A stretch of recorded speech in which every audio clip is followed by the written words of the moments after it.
আসসালামু আলাইকুম। আজকে আমি মহিলা এমপি হিসেবে মনোনীত হয়েছি। এর চেয়েও আমার কাছে যেটা আনন্দ দিচ্ছে, আমাদের সাথে একজন জুলাই শহীদের মা আছে। আমি এই জন্য আমার এমপি হওয়ার চেয়েও এই জন্য বেশি খুশি।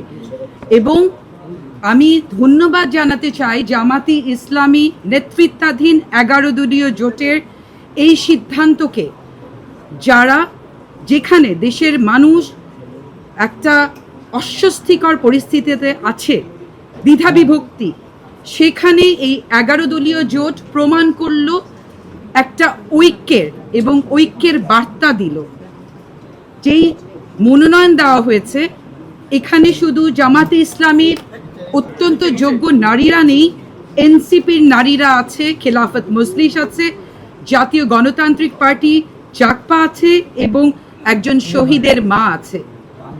এই ঐক্য জাতিকে বার্তা দিচ্ছে দেশ গঠনে এবং দেশের সকল সংকটে আমরা ঐক্যবদ্ধ থাকব।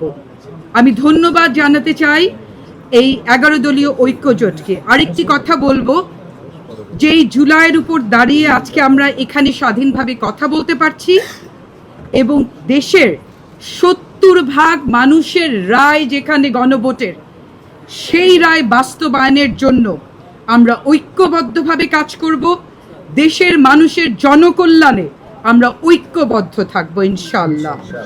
আসসালামু আলাইকুম। বিজয়ের পথে যাত্রা শুরু, জীবন অথবা মৃত্যু।